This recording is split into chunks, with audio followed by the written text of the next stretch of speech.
Welcome to Madrid, the capital of Spain. Hi, I'm going with CORR Travel, and you're ready to start planning your trip to Madrid, huh? Well, thanks for joining here because I've got 15 tips that I think are going to help get you on your way. So let's go ahead and jump in.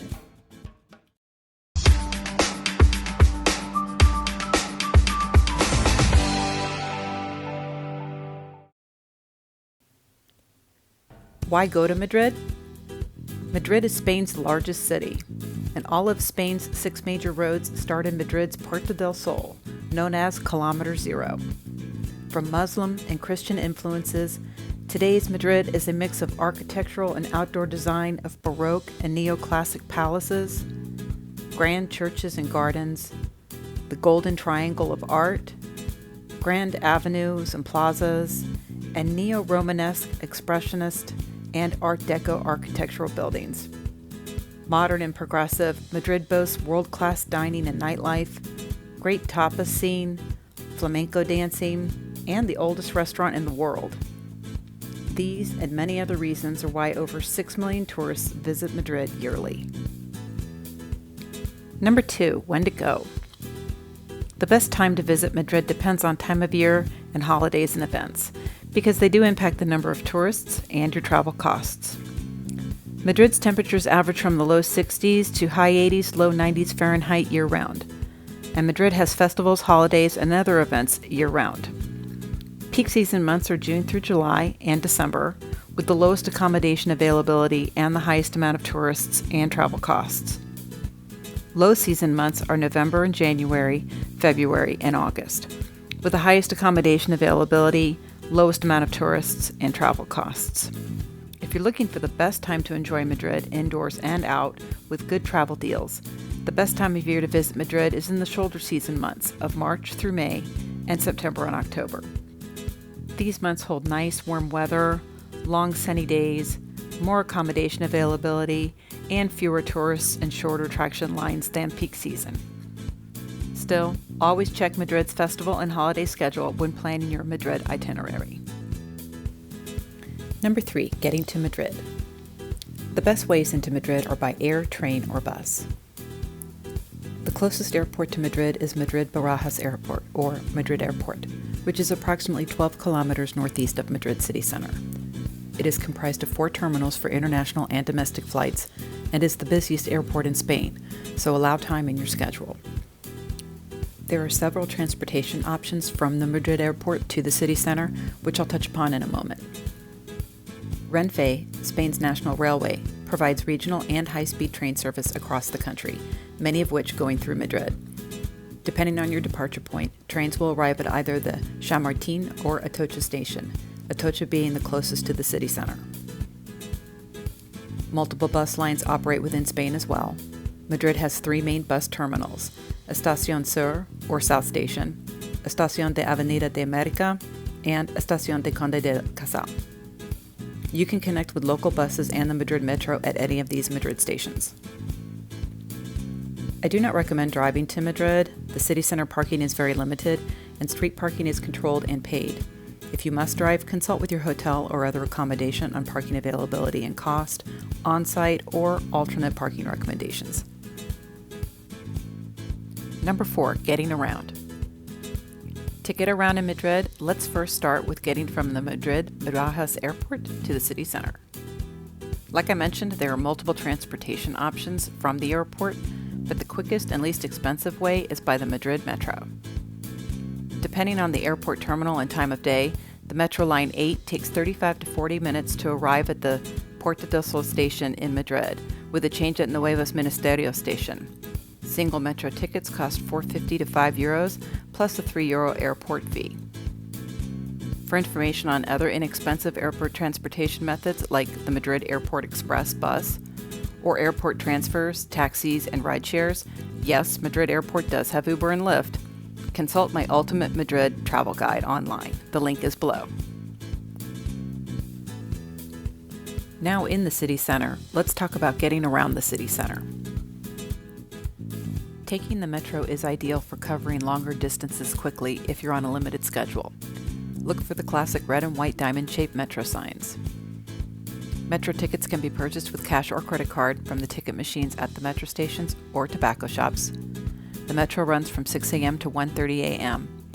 And Metro ML1 and Zone A tickets, which cover the city and airport, cost €1.50 to €2.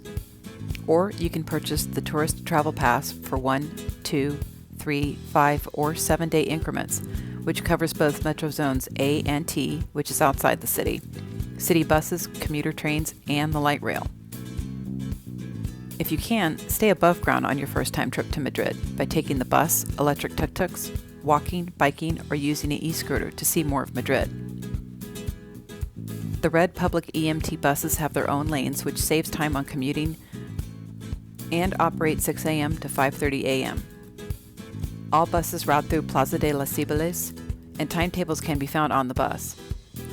Single tickets cost €150, or the Metro bus ticket for 10 trips only costs €12.20.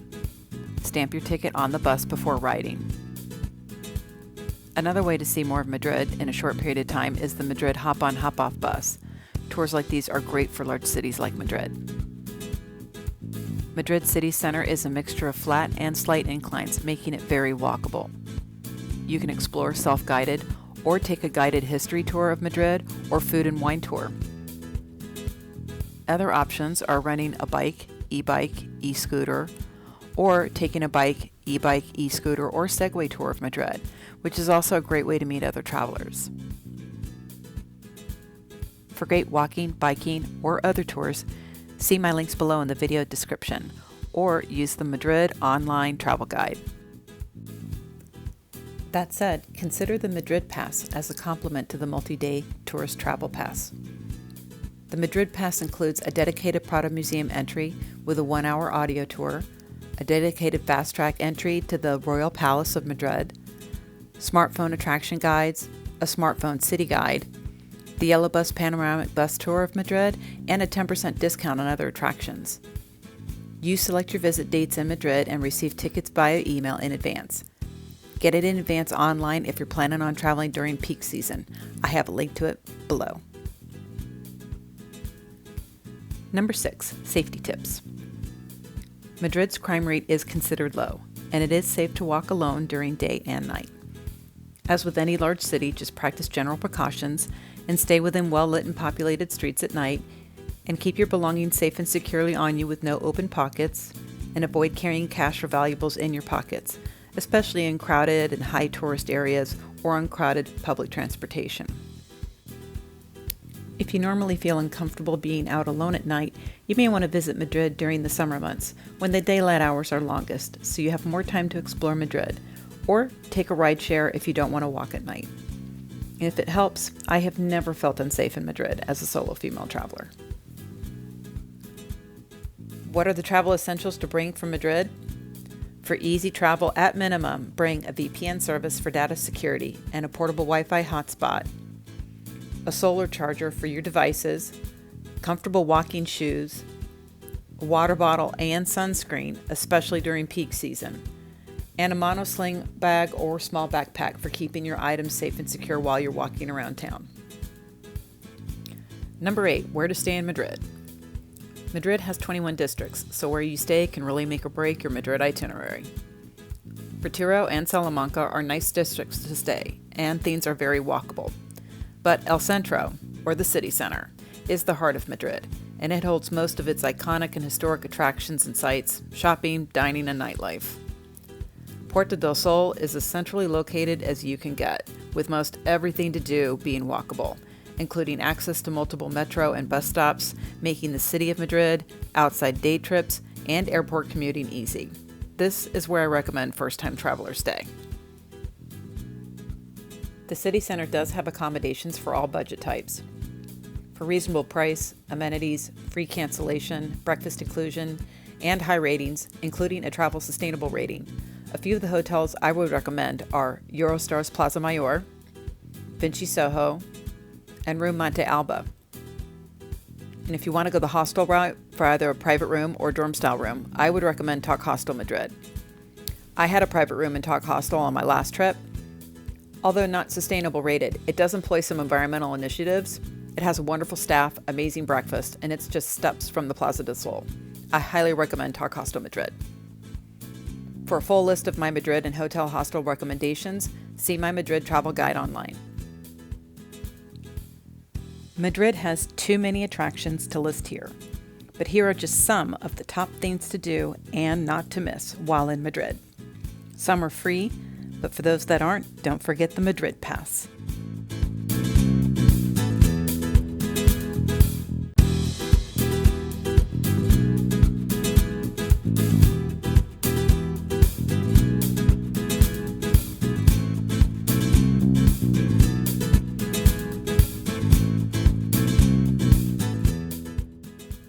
And many, many more. Don't forget to put these at a minimum on your Madrid travel itinerary. And for a full list of top things to do, consult my online Madrid travel guide. Number 10, dining and entertainment. Dining in Madrid is a mixture of traditional dishes served in taverns to contemporary cuisine to the sophisticated dishes that serve the aristocracy and Michelin star restaurants, all satisfying any type of foodie. Although landlocked, Madrid serves up many dishes of tuna, octopus, squid, and clams. In fact, the popular fast food is a bocadilla de calamares, a deep-fried calamari sandwich. Also popular are tapas made from a variety of seafood, meat, and veggies. Wash them down with a meju, a local beer, a wine from the flavored Valdepeñas region, or sip sparkling cava. Oh, and don't forget the sangria. Madrid is full of grab-and-go stands, street stalls, taverns, indoor restaurants, outdoor patios, and rooftop bars. Just a few of the notable and popular spots for tourists and locals are: walk Calle Cava Baja to find some of the best tapas in Madrid, or hit Plaza Mayor for that fast food calamari roll, a beer, and people watching. Chocolateria San Ginés, famous for its churros de chocolate since 1894. Or try fine dining at El Butin, the oldest restaurant in the world. Or sip vermouth at Taberna Bodegas Rica, an authentic Madrid bar since 1867. And last but not least, cocktails at sunset from Círculo de Bellas Artes, rooftop bar. Note, it's always very busy and there's an entry fee to go up, so show up early if you can to avoid the long lines. For help in finding Madrid dining options, try any one of these apps: El Tenedor, The Fork, Traposo, Restaurant Finder, or Restalo. Or, like me, you can just wing it and explore El Centro, reading the menus and asking locals for recommendations. And don't forget checking out a tapas and wine tour. There are plenty to choose from in Madrid. Keep in mind, tipping in Spain is not customary, but if you feel you had great service, it's acceptable to tip 10 to 15%, and always try to tip in cash. Madrid has no shortage of nightlife and shopping. The Gran Via is packed with the big shopping stores, theaters, entertainment venues, restaurants, and bars, and it's active day or night.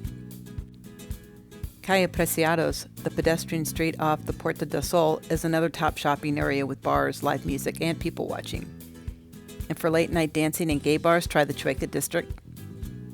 Or for an authentic experience, see a flamenco show at the Corral de la Morella, or attend a show at El Teatro, Madrid's opera house.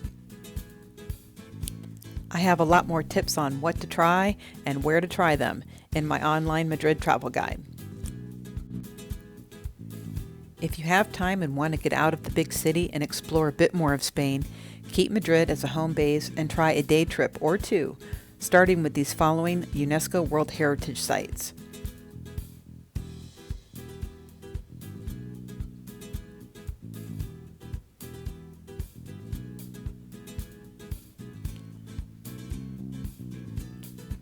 And wine tasting in La Mancha is another great day trip idea. Any of these can be done self-guided or as part of a tour group. Number 12, budget travel tips. Madrid is considered less expensive to visit than other European capital cities, but still, if you're traveling on a budget, keep the following tips in mind. Book early to land the good budget hotels in the city center, or stay a little further out from the city center, like Retiro or Salamanca, or even a little further out, and just stay closer to a metro stop. Depending on the time of year, location, and amenities, a Madrid hostel dorm room can start at €16 a night and private rooms at €55 a night. Avoid visiting on the weekends, during holidays, and peak season. And try to access the museums on the days that they are free. Or get the Madrid Pass to save on fast-track entries to top attractions. Take the Metro or Madrid Airport Express bus to and from the airport. And get the Tourist Travel Pass, good for up to 7 days on multiple forms of public transportation. And to save on expensive dining or drinking out, try shopping at a grocery store or grab some inexpensive fare at Mercado de San Miguel. Next up, eco-travel tips. At CORR Travel, you know I'm always promoting eco and sustainable travel ideas, so here are just a few that you can use when traveling to Madrid. If your flight is 2 hours or less, take the train or bus to Madrid instead. This could also save you money and provide a more scenic trip. Ditch using automobiles altogether and just take public transportation, or electric tuk-tuks, or run a Segway, bike, e-bike, or e-scooter, or just walk. And if you do need a car, choose a bulk green or Uber Green rideshare option. Look for sustainable ratings at your accommodations like Booking.com's Travel Sustainable Properties or Green Globe and Green Key Global certifications. And use your own reusable cup, shopping bags, and water bottle and bamboo travel utensils on the plane or train or when doing grab-and-go dining or on a food tour. Are you still with me? Great, because you're going to love these Madrid Pro travel tips. Madrileños dine 4 to 6 times a day. So plan on late breakfasts starting around 8 a.m., late lunches around 2 p.m., and dinners sometimes don't start until around 9 p.m. If you need a free walking map, stop at any of the tourism stands, like the one next to the El Palacio Real. Do not rely on Google as well for opening hours for attractions like Palacio Real. Check directly on the attraction's website. Some entries are free but ask for donations to enter, like the Cathedral de la Almudena, so carry some cash on you. The entry to the Círculo de Bellas Artes rooftop bar is around the side of the building, not on Calle de Alcalá, and they only take reservations for dinner. The Museo del Prado allows free entry from 6 to 8 p.m. on Mondays through Saturdays and 5 to 7 p.m. on Sundays and holidays. And the Reina Sofia has free entry from 7 to 9 p.m. on Monday and Wednesday through Saturday, and 12:30 to 2:30 p.m. on Sundays and some holidays. Oh, and if there's a huge line in front of the Reina Sofia, go around the back to enter. Well, now that you know your way around Madrid, would you like to know how to see the best of Madrid in just a few days? Well, keep watching because I'm going to tell you how to get my incredible 3-day Madrid itinerary. It takes out all the guesswork and is perfect for your first-time travel to Madrid. Well, I really hope you like these 15 tips for Madrid and you're more comfortable in booking your trip. If you are, go ahead and give this video a thumbs up and subscribe. If you want some more information on Madrid and Spain, though, check out these next videos. And don't forget to use all the links I have for you below to get you going.